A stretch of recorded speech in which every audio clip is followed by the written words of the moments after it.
Okay, we're looking at early 190 SL, and I'm not showing all the pieces from this interior because it's been well covered in previous videos featuring the red interior, but wanted to show this. The color is very attractive blue, dark blue, and of course the rear cowl we've covered before in the previous video.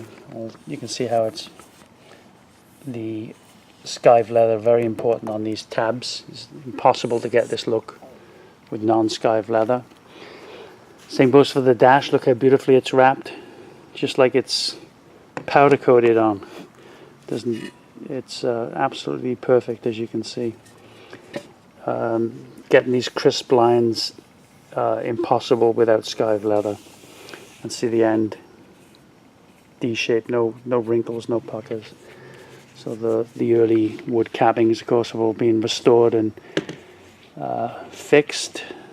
Then we have the door panel itself, which we have shown in previous episodes, and then of course the early style front seats, and they turned out beautifully in this blue.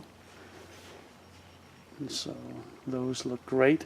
And then finally the early style headrest, early style hardtop headliner in a beautiful grey wool cloth, sewn, ready to install. And I'll show the sun visors that go with this, the early style hardtop sun visors, in a separate video.